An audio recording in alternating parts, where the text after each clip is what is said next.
आजकल श्री राहुल गांधी जी और उनकी कांग्रेसी जमात संविधान से अधिक प्रेम दिखा रही है।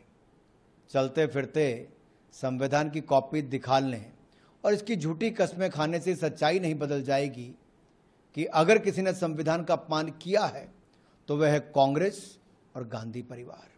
1975 में आपातकाल लगाकर पूरे विपक्ष को जेल में डालकर इन्होंने पूरे संविधान ही बदल दिया।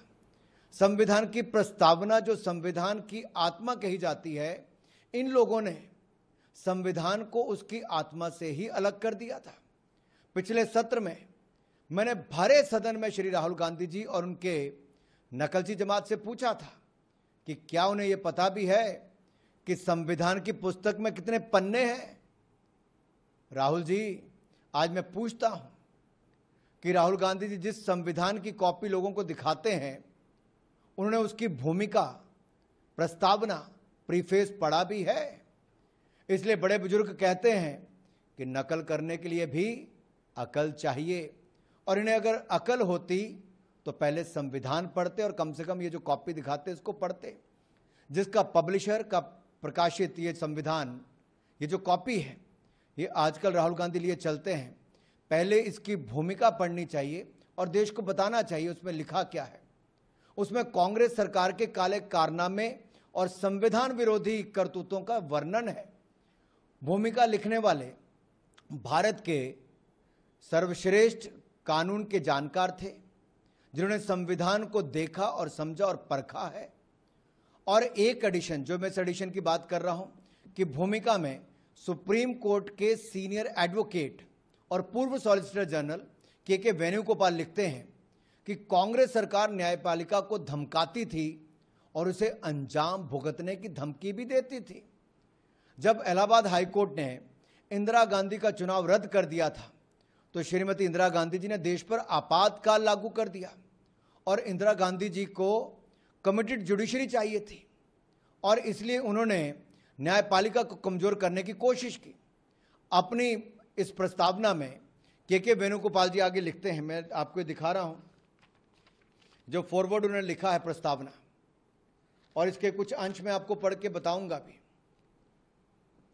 द देन लॉ मिनिस्टर के Venugopal has rightly written here, an atmosphere of confrontation was sought to be created by those whose duty, अगर आप यहां पे देखें तो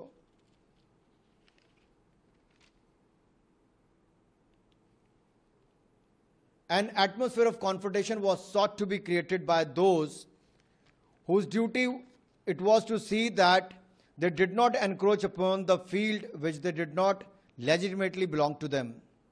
Nothing should be left undone now to ensure that such a situation did not reoccur.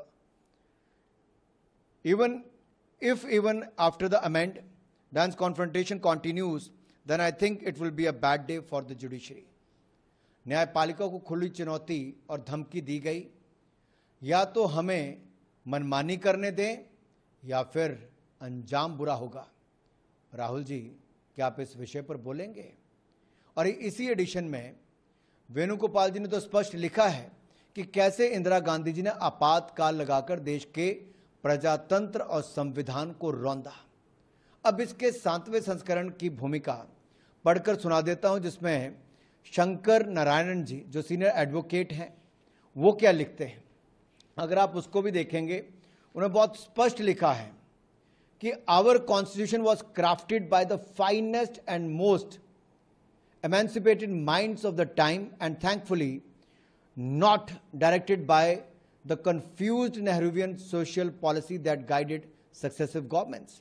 और अगर आप इसमें अगले पन्ने पर देखेंगे, बड़ा स्पष्ट लिखा है, were it not for the strength of this document, Indira Gandhi would not have been compelled to end darkest episode in independent India by ending the emergency, and the nation's poorest would not have been empowered by the right to information act. अब ये लिखा गया था संविधान उस समय के बुद्धिजीवियों, बी.आर. अंबेडकर जी हों, बी.एन. राव जी हों, सरदार पटेल जी वगैरह, इन सबकी बहुत बड़ी भूमिका रही। संविधान पर चर्चा इन लोगों ने की और ये स्पष्ट तौर पर लिखा है कि नेहरूवियन सोशल पॉलिसी जो उस समय जिसकी मार देश पर पड़ती, उसकी बजाय संविधान दिया तो डॉक्टर भीमराव अंबेडकर जी ने दिया, और अंबेडकर जी को सत्ता से बाहर करने का भी और राजनीति से बाहर करने का काम भी कांग्रेस पार्टी ने किया। श्रीमान राहुल गांधी जी, इसको लहराने से काम नहीं चलेगा, पढ़ना भी पड़ेगा, और इसका प्रीफेस और फॉरवर्ड पढ़ेंगे तो आप इसको जवाब दीजिए कि आप इससे सहमत हैं जो के वेणुगोपाल जी ने और गोपाल शंकर नारायण जी ने लिखा है।